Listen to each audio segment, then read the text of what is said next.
you can get a little aura bot walking with you in the form of a new skill called a companion. This companion is a tamed rare beast that can have up to 4 modifiers, including an aura and other useful modifiers like always shock on hit. On POE 2 Ninja, only 6% of the builds have a companion, and given the upside, I think a lot of people are missing out. For example, at the minimum, you can get a companion with the haste aura. It gives you 10% more attack cast speed and movement speed. Of course, this does come at a cost, but I think for most builds, this is absolutely worth it, and it's very underrated. So how does this work? At level 9, you can get a skill gem to create the Tame Beast skill. This is listed under the spear skills. And I think that's why a lot of people missed it. Because even though it's listed under spear skills, it doesn't actually require a spear to use. And every build that can satisfy the dexterity costs can use it. This is especially useful for dexterity based builds because they can easily run a level 19 or 20 skill gem without any issues. Now the way this works is you find a rare beast with modifiers that you like, and then you cast a Tame Beast skill on them. This hinders them for about 8 to 10 seconds, and you have to kill the beast within that time. And if you do succeed, it catches the beast in like a Pokemon style animation, and it actually transforms the skill gem into a new skill gem called a companion. And this is now tied to the beast that you caught, and it keeps the modifiers that were on there.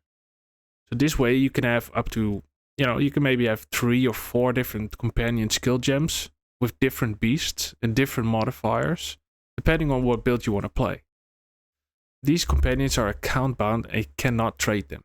So you really have to catch them yourself. You can't trade for them on the market.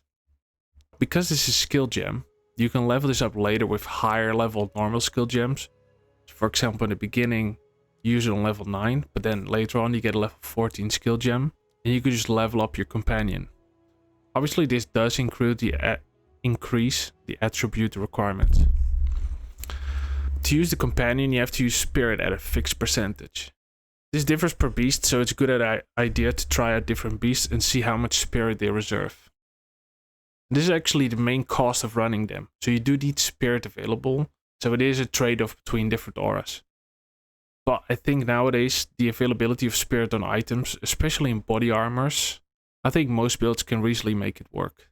There are actually also some passive nodes on the skill tree, especially near the Amazon sector, that give improvements to companions. For example, they reduce spirit reservation, and there's even a keystone that allows you to have 2 different companions.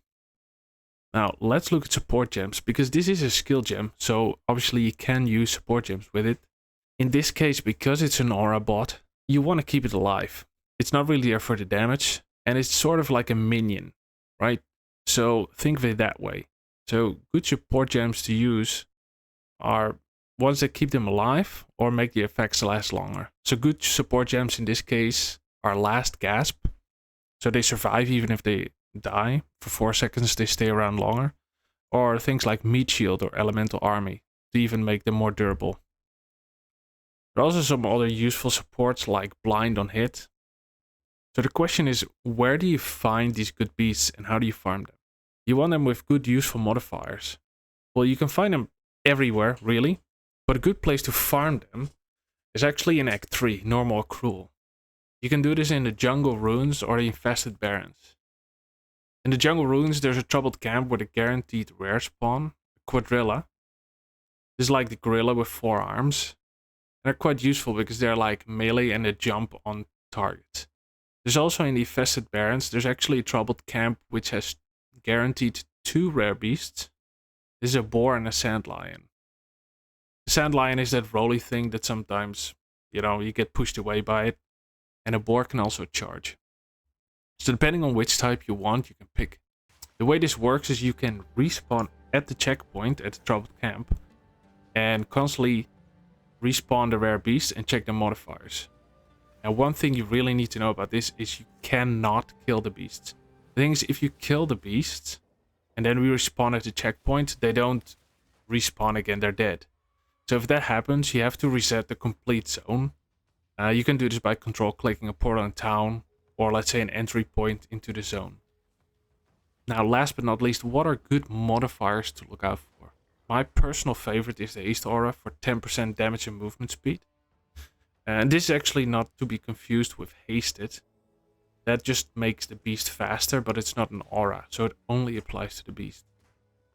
Then there are other useful modifiers like extra physical damage aura, elemental trails, for example fire, cold or lightning. This is great for Amazon Twister builds, or on-hit modifiers like shock or ignite.